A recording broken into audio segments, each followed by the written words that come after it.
bohong.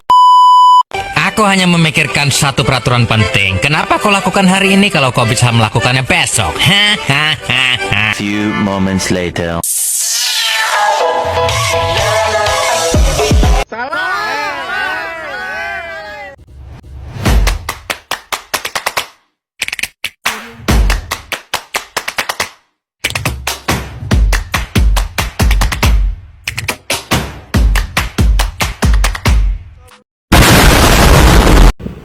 Assalamualaikum warahmatullahi wabarakatuh. Perkenalkan, nama saya Kalimatus Sadia. Saya dari Prodi Pendidikan Agama Islam, Fakultas Agama Islam, semester 3.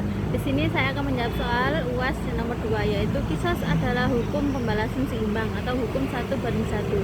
Jika ada orang melukai tubuh orang lain, maka hukumnya adalah dilukai tubuhnya juga.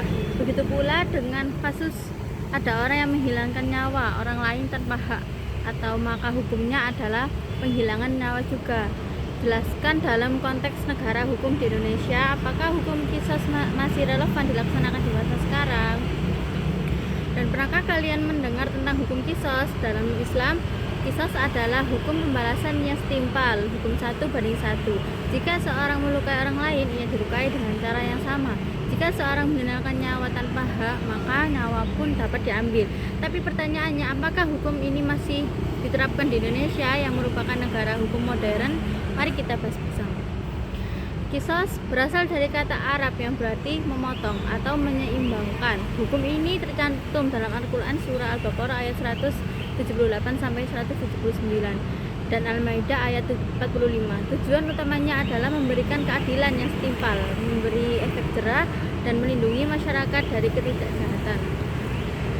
Qisas dibagi menjadi 2 kategori, yaitu qisas terhadap jiwa, hukuman mati bagi pembunuh yang disengaja. Yang kedua, qisas terhadap anggota badan, pembalasan terhadap pelukaan seperti mata dibalas mata, tangan dibalas tangan. Namun dalam Islam juga sangat menganjurkan pengampunan dan perdamaian. Keluarga korban berhak memaafkan pelaku dan membayar diyat atau tebusan darah. Indonesia adalah negara hukum yang berdasarkan Pancasila dan UUD 1945. Sistem hukum kita mengadopsi atau hukum Eropa, bukan hukum Islam secara menyeluruh. Dalam KUHP Indonesia, hukuman untuk pembunuhan berencana adalah maksimal hukuman mati atau penjara seumur hidup. Untuk penganiayaan pelaku dilaksanakan hukuman penjara atau denda, bukan pembalasan fisik yang setimpal. Khusus dari Aceh yang memiliki otonomi khusus, hukum Islam dan syariat Islam diterapkan melalui kanun. Namun, qisas dalam bentuk pembalasan fisik langsung tetap tidak diterapkan. Yang ada adalah hukuman cambuk untuk pelanggaran tertentu. Lalu, apakah qisas masih relevan di Indonesia modern saat ini? Mari kita bahas sama-sama ya. Perspektif hukum positif. Indonesia telah berbagai konferensi HAM internasional melarang hukuman fisik yang kejam dan tidak manusiawi.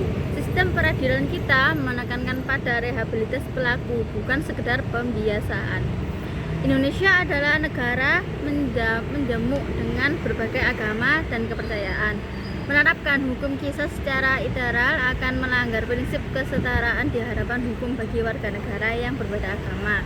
Konsep modern telah menekankan pada keadilan, memulihkan kerugian korban, dan merehabilitasi pelaku daripada pembalasan fisik. Ini sejalan dengan semangat pengampunan dalam qisas itu sendiri. Nilai yang bisa diadopsi adalah meski kita diterapkan secara literal, prinsip qisas yang kita ambil adalah keadilan yang profesional, perlindungan nyawa dan keamanan masyarakat, serta hak korban yang mendapatkan keadilan. Sebagai kesimpulan, penerapan qisas secara literal dalam bentuk pembalasan fisik langsung dan tidak relevan, tidak sesuai dengan sistem hukum Indonesia saat ini. Hal ini karena beberapa alasan. Yang pertama, bertentangan dengan konstitusi dan sistem hukum internasional yang berlaku. Yang kedua, melanggar prinsip HAM yang telah kita akui. Ketiga, ketidaksesejahteraan dengan karakter Indonesia sebagai negara pluralistik. Namun semangat dan nilai-nilai kisah seperti keadilan adil, pelindungan hak korban, dan efek jerah bagi pelaku kejahatan tetap relevan dan seharusnya menjadi ruh dalam penegakan hukum kita.